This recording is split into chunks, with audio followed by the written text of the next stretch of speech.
Harry Potter and the Chamber of Secrets, Chapter 11, The Dueling Club. Harry woke up on Sunday morning to find a dormitory blazing with winter sunlight, and his armory bone, but very stiff. He sat up quickly and looked over at Colin's bed, but it had been blocked from view by a high curtain. Harry had changed behind yesterday, seeing that he was awake. Madame Pomfrey came bustling over with a breakfast tray, and then began bending and stretching his arm and finger. "All in order," she said, as he clumsily fed himself with porch left handle. "When you finish eating, you may leave." Harry dressed as quickly as he could and hurried up to Gryffindor Tower, desperately to tell Ron and Hermione about Colin and Dobby. But they weren't there. Harry felt left to look for them, wondering where they could have got to, and feeling slightly hurt that they weren't interested in whether he had his bone back or not. As he passed the library, Percy Weasley strolled out of it, looking in a far better spirit than the last time they'd met. "Oh, hello, Harry," he said. "Excellent flying yesterday. Really excellent. Gryffindor has just taken a lead for House Cup. You're on 50 point. You haven't seen Ron or Hermione, have you?" said Harry. "No, I haven't," said Percy, his smiling fading. "I hope Ron's not in another girl toilet." Harry forced a laugh, watched Percy out of sight, and then headed straight for Moaning Myrtle room. He couldn't see why Ron and Hermione would be in there again, but after making sure that neither Filch nor any Perfecto were around, he opened its door and heard their voice coming from a locked cubicle. "It's me," he said. "It's me," he said, closing the door behind him. There was a clunk, a splash, and a gasp from within a cubicle, and he saw Hermione's eyes peering through the keyholes. "Harry," she said, "you gave us such a fright. Come in." "Come in. How's your arm?" "Fine," said Harry, squeezing into the cubicle.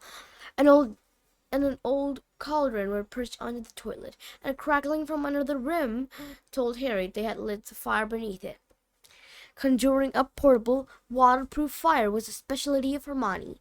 We would have come to meet you, but we decided to get started on the polyjuice potion," Ron explained, as Harry with difficulty locked the cubicle again. "We've decided this is the safest place to hide it." Harry started to tell them about Colin, but Hermione interrupted. We already know. We heard Professor McGonagall telling Professor Flitwick this morning. That's why we decided we'll better get going." "The sooner we get a confession out of Malfoy, the better," snarled Ron. "Do you think what I think? He was just such a full temper after a Quidditch match. He took it out on Colin."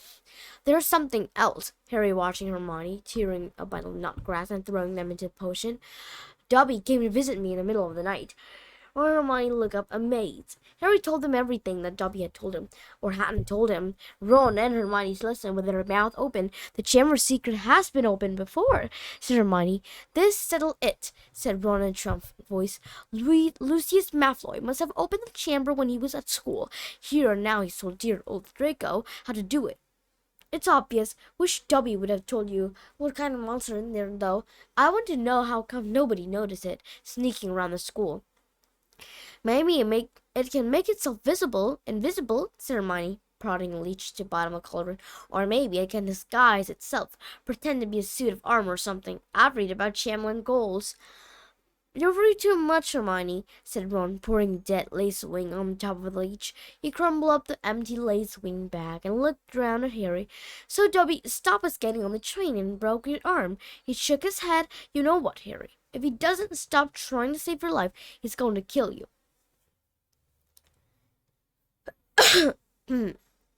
The news that Colin Creevey has been attacked and was now lying as though dead in the hospital wing, and has spread through the entire school by Monday morning. The air was suddenly thicker with rumor and suspicion. The first year were now moving around the castle in a tight-knit group, as though scared they would be attacked if they ventured forth alone. Ginny Weasley, who sat next to Colin Creevey in charm, was distraught, but Harry felt that Fred and George were going the wrong way about cheering her up. They were taking in turns to cover themselves with fur, boil it, and jump out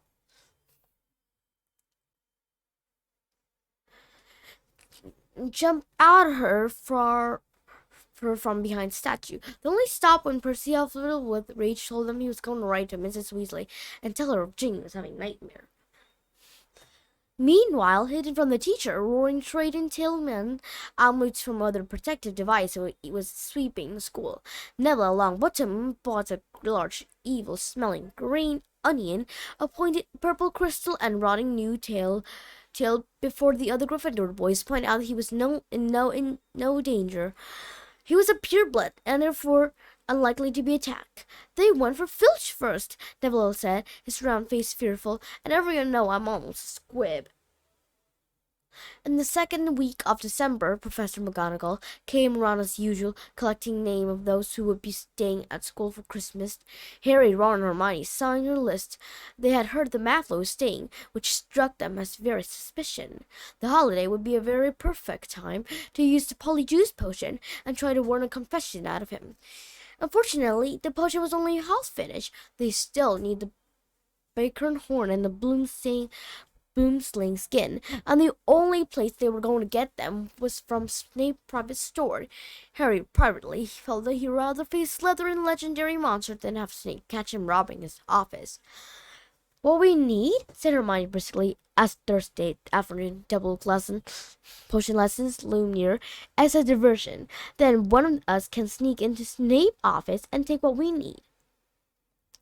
Harry and Ron looked at her nervously. "I think I'll better do the actual sealing," Hermione continued, in a matter-of-fact tone. "You two will be expelled if you get in any more trouble, and I've got a clean record. So all you need is to cause enough mayhem to keep Snape busy for 5 minutes or so." Harry smiled feebly. The elaborating cause mayhem in the Snape potion class was about as safe as poking a sleeping dragon in the eyes. Potion lesson took place in one of the large dungeons Thursday afternoon. Lesson proceeded in the usual way. 20 cauldrons stood steaming between the wooden desk, on which stood brass scale and jars of ingredients. Snape prowled through the films, making waspish remark about Gryffindor work, while the Slytherin sniggered appreciatively. Draco Malfoy, who was Snape's favorite student, kept flicking puffer of fish eyes at Ron and Harry, who knew that if they related, they could get detention faster than you could say unfair. Harry's swelling potion was far too runny, but he had his mind as a more important thing. He was waiting for Hermione's signal, and he hardly listened as Snape paused to sneer at his watery potion. When Snape turned and walked off to bully Neville, Hermione caught Harry's eyes and nodded. Harry ducked swiftly down behind his cauldron, pulled one of Fred filibuster firework out of his pocket, and gave it a quick prod with his wand. The firework began to fizz and sputter, knowing he had only had 1 second.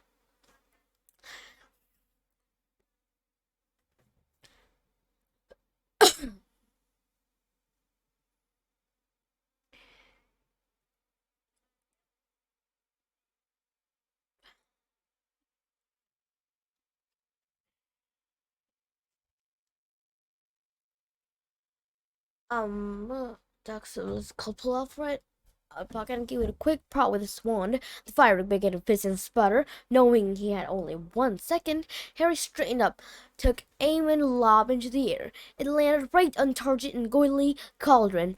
Goily potion exploded, showering the whole class. People shrieked as splashes swelling solution hit them. Malfoy got a faceful and his nose began to swell like a balloon. Goily blundered round, his hand over his eyes, which expanded the size of dinner plates, while Snape was trying to restore calm and find out what had happened. Through the confusion, Harry saw Hermione slip silence out of the door. "Silence, silence!" Snape roared. "Anyone who has been splashed, come here for the floating draught." When I find out who did this, Harry tried not to laugh as he watched Malfoy hurry forward, his head dropping with the weight of a nose like a small melon. As half the class lumbered up to Snape's desk, some weighed down with arms like clubs. I can't believe Harry did that. I hope it's all the Malfoy, though. I mean, the Slytherin. As half the class slumber up to Snape's desk, some waif down with arms like club, other unable to talk with through gigantic puff lips, Harry saw Hermione slide back into the dungeon, the front of her robe bulging. When everyone had taken a swig of antidote and the various swelling had subsided, Snape went over to Goily Cauldron and scooped up the twisted black remain of the firework. There was a sudden hush. If I ever find out who threw this, Snape whispered, I shall make sure that person is expelled. Harry arranged his face into what he hoped was a puzzled expression. Snape was looking right at him, and the bell, which rang 10 minutes later, could not have been more welcome. You knew it was me, Harry told Ron and Hermione as they hurried back to Moaning Myrtle's bathroom. I could tell. Hermione threw the new ingredients into the cauldron and began to stir fervently. It'll be ready in a fortnight, she said happily. Snape can't prove it was you, said Ron resolutely to Harry. What can he do? Knowing Snape's something full, said Harry as a potion froth and bubble. A week later, Harry, Ron, and Hermione were walking across the entrance hall when they saw a small knot of people gathered around the notice board, reading a piece of parchment that had just pinned up. Seamus Finnegan and Dean Thomas beckoned them over, looking excited. They're starting a dueling club, said Seamus. First meeting tonight. I wouldn't mind dueling lesson. They might come in handy one of these days. What do you reckon Slytherin monster can duel? Said Ron, but he too read the sign with interest. Could be useful, he said to Harry and Hermione as they went into dinner. Shall we go? Harry and Hermione were all for it. So at 8 o'clock that evening they hurried back to the great hall. The long dining table had vanished and a golden stage had appeared along one wall, lit by thousands of candles floating overhead. The ceiling was filthily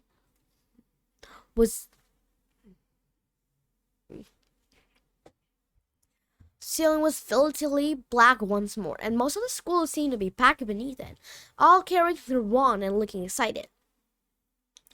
I wonder who'll be teaching us, said Hermione as they edged into the chattering crowd. Someone told me Flitwick was a dueling champion when he was young. Maybe it will be him. As long as it's not, Harry began, but he announced a grown Gilderoy Lockhart was walking onto the stage, restless and robes of deep plum and accompanied by none other than Snape, wearing his usual black. Lockhart waved an arm for silence, called, Gather round. Can everyone see me? Can you all hear me? Excellent. Now, Professor Dumbledore had granted me permission to start a little dueling club to train you all up in case you ever need to defend yourself, as I myself have done on countless occasions. For full details, see my published work. Let me introduce my assistant, Professor Snape, said Lockhart, flashing a wide smile. He told me he knew a tiny little bit about dueling himself and was sportingly agreed to help me with a short demonstration before we begin. Now, I don't want any of you youngster to worry. You'll still have your potion master when I'm through with him. Never fear. Wouldn't it be good if they finished each other off? Ron muttered in her ears. Snape's upper lip was curling. Harry wondered why. Lockhart was still smiling. If Snape had been looking at him like that, he'd have been running as fast as he could in the opposite direction. Lockhart and Snape turned to face each other and bowed. At least, Lockhart did, with much twirling of his arm, whether Snape jerked his head irritably, when they raised the wand like sword in front of them. As you see, we are holding a wand in the accepted combative position, Lockhart told the silent crowd. On the count of 3, we'll cast our first spell. Neither of us will be aiming to kill, of course. I wouldn't bet on that, Harry murmured, watching Snape baring his teeth. 1, 2, 3! But them swung their wand up and over the shoulder. Snape cried, Expelliarmus! There was a dazzling flash of scarlet light, and Lockhart was blasted off his feet. He flew backward of the stage, smashed on a wall, and slid down to the sparkle floor. Malfoy and some of the other Slytherins cheered. Hermione was dancing on tiptoe. Do you think he's all right? She squealed through her fingers. Who cares? Said Harry and Ron together. Lockhart was getting unsteadily to his feet. His hat had fallen off and his wavy hair was standing on end. "Well, there you have it," he said, turning back on the platform. "There was a disarming charm, as you see. I've lost my wand, huh? Thank you, Miss Brown. Yes, an excellent idea to show them that, Professor Snape. But if you don't mind my saying so, it was very obvious that you were about to do. If I wanted to stop you, it would have been only too easy. However, I felt it would be instructive to let them see." Snape was looking murderous. Possibly Lockhart had noticed, because he said, "Enough demonstrating. I'm going to come amongst you now. Put it all in pair. Professor Snape, if you would like to help me to move through the crowd, matching up partner, Lockhart team Neville with Justin Fletchy. But Snape reached Harry and Ron first. "Time to split up the dream team, I think," he sneered. "Weasley can partner with Finnegan. Porter." Harry moved automatically toward Hermione. "I don't think so," said Snape, smiling coldly. "Mr. Malfoy came over here. Let's see what you made of famous Porter. And you, Miss Granger, you can partner Miss Bulstrode." Malfoy strutted over, smirking. Behind him walked a Slytherin girl, who reminded her of a picture he'd seen in Holiday with Cag. She was large and square, and by her heavy jaw jutted aggressively. Hermione gave her a weak smile, which she did not return. "Face your partner," called Lockhart back on the platform, and bow. Harry and Malfoy barely inclined their head, not taking their eyes off each other. "Wand at the ready," shouted Lockhart. "When I count to 3, cast your charm to disarm your opponent. Only 2 disarm them. We don't want any accident. 1, 2, 3. Harry swung his wand over his shoulder, but Malfoy had already started on 2. His spell hit Harry so hard he felt as though he had been hit over the head with a saucepan. He stumbled, but everything seemed still going to be working. And wasting no more time, Harry pointed his wand straight at Malfoy and shouted, "Restump Sembra!" A dim silver light hit Malfoy in the stomach, and he doubled up, wheezing. "I said disarm only!" Lockhart shouted in alarm over the head of the battling cloud around it. As Malfoy sank to his knees, Harry had hit him with a tingling charm, and he could barely move for laughing. Harry hung back with a vouch feeling. It would be unsporting to bewitch Malfoy while he was on the floor, but this is a mistake.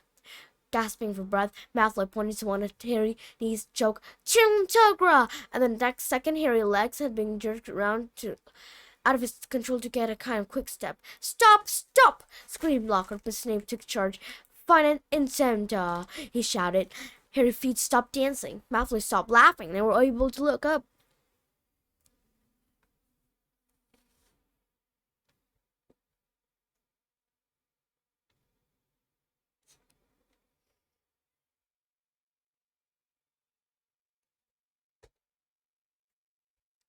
A haze of greenish smoke was hovering over the scenes. Both Neville and Justin were lying on the floor, panting. Ron was holding up an ashen face, Sirius, apologizing for whatever his broken wand had done. But Hermione and Millicent Bulstrode were still moving. Millicent had Hermione in headlock, and Hermione was whimpering in pain. Both their wand lay forgotten on the floor.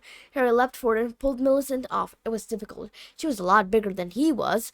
"Dear, dear," said Lockhart, striding up through the crowd, looking afterward through the duels. "You get up, Macmillan. Careful there, Miss Fawcett. Pinch it hard. It'll stop bleeding in a second. Boot, I think let's better teach you how to block a friendly spell," said Lockhart, stealing flutter in the midst of the hall. He glanced at Snape, whose black eyes glint, and looked quickly away. "Let's have a volunteer pair. Longbottom and Fletchy. How about you?" "A bad idea, Professor Lockhart," said Snape, gliding over like a large and malevolent bat. "Longbottom caused a devastation with the simplest spell. We'll be sending Fletchy up to the hospital wing in a matchbox." The round pink face went pinker. "How about Malfoy and Porter?" said Snape with a twisted smile. "Excellent idea," said Lockhart, gesturing Harry and Malfoy get in the middle of the hall as the crowd back away to give them room. "Now, Harry," said Lockhart, "when Draco points his wand, you do this." He raised his own wand, attempt to complicate sort of winging action, and drop it. Snape smirked as Lockhart quickly pick up and say, "Whoops, my wand is a little overexcited." Snape moved closer to Malfoy, bent down and whispered something in his ear. Malfoy smirked too. Harry looked nervously up at Lockhart and said, Professor, could you show me that blocking thing again? Scared, murmured Malfoy so that Lockhart couldn't hear him. You wish, said Harry out of his corner of his mouth. Lockhart cuffed Harry murderly on his throat. Just do what I did, Harry. What? Drop my wand? But Lockhart wasn't listening. 3, 2, 1, go! He shouted. Malfoy raised his wand quickly below. Suspense Torah! Venomous one exploded. Harry watched against as the long black snake shot up at it, fell heavily onto the floor between them and raised itself, ready to strike. There was a scream as the crown backed swiftly away, clearing the floor. Don't move, Porter, said Snape lazily, clearly enjoying the sight of Harry standing motionless, eyes to eyes with the angry snake. I'll get rid of it. Allow me, shuddered Lockhart. He brandished his wand at the snake, and there was a loud bang. The snake, instead of vanishing, flew 10 feet in the air and fell back onto the floor with a loud smack. Enraged, hissing fiercely, it slithered straight for Justin Finch Fletchy, and raised itself again, fangs exposed, poised to strike. Harry wasn't sure what he made him to do it. He wasn't even aware of declining to do it. All he knew was that his leg was carrying him forward as though he was on caster, that he had shouted stupidly at the snake, "Leave him!" and miraculously explained a reply. Actually, Harry was speaking another language, snake language, you know.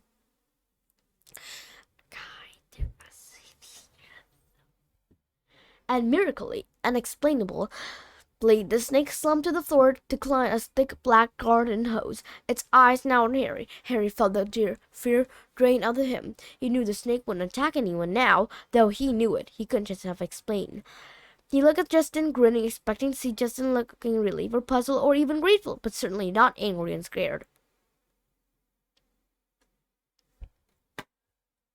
What do you think they're playing at? He shouted, and before Harry could say anything, Justin had turned and stormed out of the hall. Snape stepped forward, waved his wand, and the snake vanished in a small puff of black smoke. Snape, too, was looking at Harry in an unexpected way. It was a shrewd and calculating look, and Harry didn't like it. He was so dimly aware of an ominous muttering all around the wall. Then he felt a tugging on the back of his robe. "Come on," said Ron's voice in his ear. "Move. Come on." Ron steered out of the hall, Hermione hurrying alongside them as they went through the doors. The people on either side drew away as though they were frightened of catching something. Harry didn't have a clue what was going on, and neither Ron nor Hermione explained anything until they had dragged him all the way up to the empty Gryffindor common room. Then Ron pushed Harry into an armchair and said, "You're Pullman. Why did you tell him?" "Tell us." "I'm a what?" said Harry. A parcel mouth," said Ron. "You can talk to Snake." "I know," said Harry. I mean, that's only the second time I've ever done. I accidentally got a bow constructor on my cousin Dudley at those blue ones. Long story, but it was telling me it had never seen Brazil, and I sort of set it free without meaning to. That was before I knew I was a wizard." "A boa constrictor told you it had never been Brazil?" Ron repeated faintly. "So?" said Harry. "I bet loads of people here can do it." "Oh, no, they can't," said Ron. "It's a very common gift, Harry." "It's not a very common gift, Harry. This is bad." "What's bad?" said Harry, starting to feel quite angry. What's wrong with everyone? Listen, if I hadn't told that snake not to attack Justin... "Oh, that's what you said to do to it?" "What do you mean? You were there. You heard me." "I heard you speaking Pashtun," said Ron. "Snake language. You could have been saying anything. No wonder Justin panicked. You sound like you were egging the snake on or something. It was creepy, you know." Harry gaped at him. "I spoke a different language, but I didn't realize. How can I speak a language without knowing I can speak it?" Ron shook his head. Both he and Hermione were looking as though someone had died. Harry couldn't see what was terrible. "Do you want to tell me what's wrong with stopping a dirty great snake biting Justin's head off?" he said. "What does it matter how I did it, just as long as Justin doesn't have to join the headless hut?" It's matter," said Hermione, speaking last in a hushed voice, because being able to talk to Snake was what Salazar Slytherin was famous for. That's why the symbol of Slytherin house is a serpent. Harry's mouth fell open. "Exactly," said Ron. "And now the whole school going to think you're his great grandson or something." "But I'm not," said Harry with a panic he couldn't quite explain. "You'll find that hard to prove," said Hermione. "He lived about 1,000 years ago. For all we knew, you could be." Harry lay awake for an hour that night. Through a gap in the hanging around his four-poster, he watched snow starting to drift past the tower window and wondered, could be a descendant of Slytherin. He didn't know anything about his father family after all. The Dursley had always forbidden question about wizarding relative. Quietly, he tried to say something in personal tongue. The word wouldn't come. It seemed he had been face to face with a snake to do it. But I'm in Gryffindor, Harry thought. The Sorting Hat wouldn't have put me here if I had Slytherin blood. Ah, said a nasty little voice in his brain. But the Sorting Hat wanted to put you in Slytherin, don't you remember? Harry turned over. He would see Justin next day in herbology, and he'll explain that he's just calling the snake off, not egging it on, which he thought angrily, plumbing his pillow, not full, should have realized. By next morning, however, the snow that had begun in the night had turned into blizzard, so thick that the last herbology turn was cancelled. Professor Sprout wanted to fit socks and scarf on the mandrake, a tricky operation she would entrust no one else, now that it was important to the mandrake to grow quicker and revive Mrs. Norris and Colin Creevey. Harry fretted about this next to the fire in the Gryffindor common room, while Ron and Hermione used their lesson off to play a game of wizard chess. For heaven's sake, Harry, said Hermione, exasperated, as no one of Ron Bishop wrestled her knight off his horse and dragged him off his board. Go and find Justin if it's important to you. So Harry got up and left the portrait hole, wondering where Justin might be. The castle was darker than it usually was in daytime, because of the thick swirling rays now at every window. Shivering, Harry walked past classroom where lessons were taking place, catching a snatch of what was happening within. Professor McGonagall was shouting at someone who, by the sound of it, had turned his friend into Badger. Resisting the urge to take a look, Harry walked on, thinking that Justin might be using his free lesson to catch him on his some work, and deciding to check the library first. A group of Hufflepuff who should have been in herbology were indeed sitting in the back of the library, but they didn't seem to be working. Between the long line of high bookshelves, Harry could see that their heads were close together, and they were having what looked like an absorbing conversation.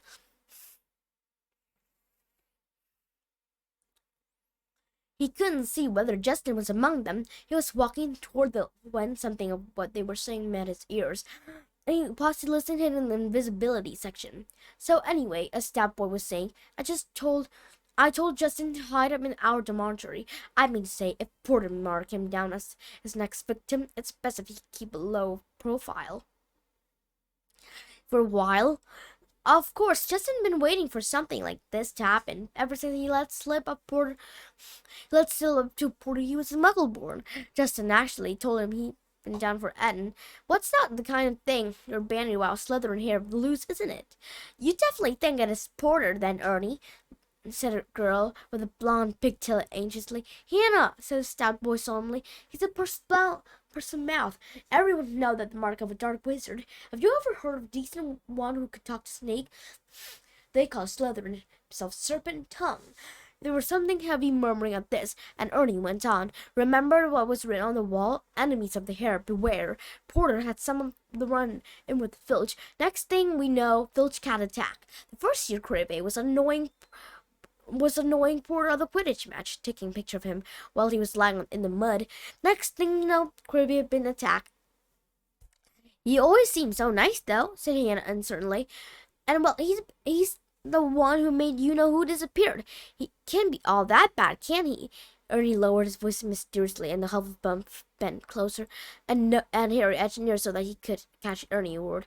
No one knew he survived that attack by you-know-who. I mean to say, he was only a baby when it happened. He should have been placid to simmer then. Only a really powerful dark wizard could have survived a curse like that. He dropped his voice until it barely more than a whisper and said, that's probably why you-know-who wanted to kill him in the first place. Didn't want another Dark Lord competing with him. I wonder what other power Porter had been hiding. Harry couldn't have any more. Clearing his throat loudly, he stepped out from behind this bookshelf. If he hadn't been feeling so angry, he would have found the sight that greeted him funny. Everyone of Hufflepuff looked as though they had been petrified in the sight of him, and the color was draining out of Ernie's face. Hello, said Harry. I'm looking for Justin Filch Fletchy. The Hufflepuff word spirit clearly been confirmed. They all look fearfully at Ernie. "What do you want with him?" said Ernie in a quavering voice. "I want to tell him what really happened with the snake at the dueling club," said Harry. Ernie bit his white lip and then, taking a deep breath, "And we were all there. We saw what happened." "Then you noticed that, after I spoke to it, the snake back off," said Harry. "All I saw," said Ernie stubbornly, though he was trembling as he spoke, "was you speaking Pastel's tongue, chasing the snake toward Justin." "I didn't chase it at him," Harry said, his voice shaking with anger. "It didn't even touch him." "It was a very near miss," said Ernie, "and in case you're getting ideas," he added hastily, "I might tell you that you can trace my family back through 9 generations of witch and warlock, and my blood is pure as anyone's. So, I don't care what sort of blood you've got," said fiercely. "Why would I want to attack Muggleborn?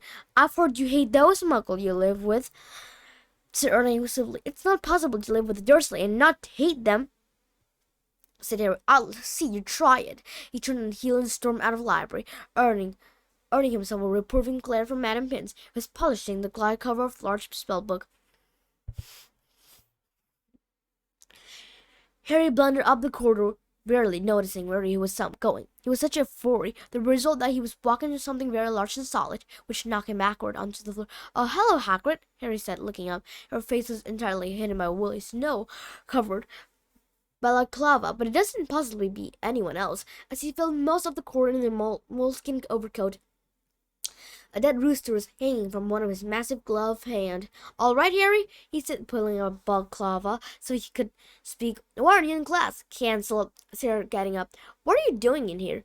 Hagrid held up a limp rooster. "Second one killed this term," he explained. "It's either foxes or blood-sucking bugbear bear, and I need the headmaster permission to get a charm around the hen coop." He peered more closely at Harry from under his thick snow-sucked eyebrow. "You're sure you're all right? You look all hot and bothering." Harry couldn't bring himself to repeat what Ernie and the rest of the Hufflepuff had been saying about him. "It's nothing," he said. "I'll better get going, Hagrid. It's Transfiguration next, and I've got to pick up my books." He walked up, his mind still full of what Ernie had said about him. Justin had been waiting for something like this to happen ever since he let slip Porter he was a Muggle-born. Harry stamped into the stair and turned along another corridor, which was particularly dark. The torch had been extinguished by the strong icy draught which was blowing through loose window pane. He was halfway down the passage when he tripped headlong over something lying on the floor. He turned to squint at what he'd fallen over, and felt as though his stomach had dissolved. Justin Filch, he was lying on the floor, rigid and cold, a look of shock froze on his face, his eyes staring blankly at the ceiling. And that wasn't all. Next to him was another figure, the strangest sight Harry had never seen. It was nearly headless Nick, no longer pearly white and transparent, but black and smoky, floating immobile, horizontal, 6 inches off the floor. His head was half off, and his face wore an expression of shock identical to Justin. Harry got to his feet, his breathing fast and shallow, his heart doing a kind of drum roll against his rib. It looked wildly up and doing a kind of drum roll against his rib.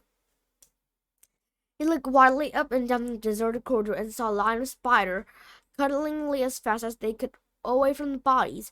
The only sound were the muffled voice of teachers from the class on either side. He could run. No one would ever knew he had been there, but he couldn't have just leave them lying here. He had to get help. But would anyone believe he hadn't had anything to do with this? And he stood there, panicking. A door right next to him opened with a bang. Peef the politician came shooting out. "Why, it's Potty Wee Porter," cackled Peef, knocking Harry Glass askew as he bounced past him. "What's Porter up to? Why's Porter lurking?" Peef stopped halfway through mid-air and somersault upside down. He spotted Justin, nearly headless Nick. He flipped the right way up, filled his lung, and before Harry could stop him scream, "Attack! Attack! Another attack! No mortal or ghost is safe! Run for your life! Attack!" Crash, crash, crash. Door after door flew open along the corridor, and people flitted out for several long minutes.